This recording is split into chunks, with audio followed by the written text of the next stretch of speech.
Hello friend, સ્વાગત છે તમારું મારી ચેનલમાં. તો આજની રેસીપી છે ઢોકળા સાથે ખવાતી લીલી અને લાલ ચટણી. તો ચાલો આપણે સ્ટાર્ટ કરીએ. તો ફ્રેન્ડ્સ, આપણે ઢોકળા સાથે ખવાતી લીલી ચટણી બનાવીએ છીએ. તો એના માટે મેં અહીં લીલા મરચાં લીધા છે તીખા. હવે એમાં અડધો આદુનો કટકો લીધો છે. હવે અહીં આપણે લીલા ધાણા એડ કરીશું.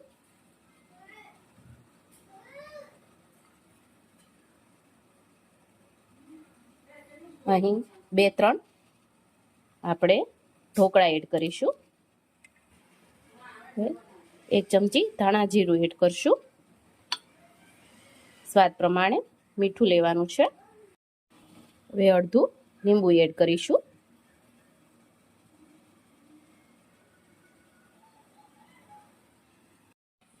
હવે 1 ચમચી જેટલું તેલ એડ કરીશું. જોઈતા પ્રમાણમાં થોડું પાણી એડ કરીશું. હવે આમાં આપણે થોડી ખાંડ ઉમેરીશું. ખાંડ ઓપ્શનલ છે. હવે આપણે મિક્સરમાં સારી રીતે બ્લેન્ડ કરી લઈશું. તો તમે જોઈ શકો છો આપણી ચટણી રેડી છે. હવે એને આપણે બાઉલમાં કાઢી લઈશું.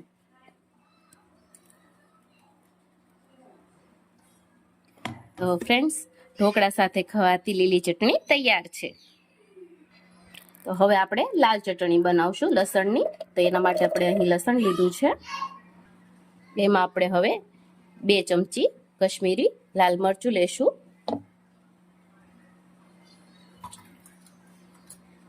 ધાણા જીરું એડ કરશું. સ્વાદ પ્રમાણે મીઠું નાખીશું. હવે આપણે અહીં 2 ચમચી તીખા મરચાંનો પાવડર લેશું. ટોટલ 4 ચમચી આપણે લીધો છે. હવે એની અંદર આપણે 2 ઢોકળાના પીસ એડ કરીશું. હવે 1 ચમચી જેટલું તેલ એડ કરીશું. હવે આમાં આપણે જોઈતા પ્રમાણમાં પાણી એડ કરીશું. હવે આપણે આને સારી રીતે બ્લેન્ડ કરી દઈશું. તો ફ્રેન્ડ, તમે જોઈ શકો છો આપણી લસણની ચટણી તૈયાર છે. એને આપણે બાઉલમાં કાઢી લઈશું.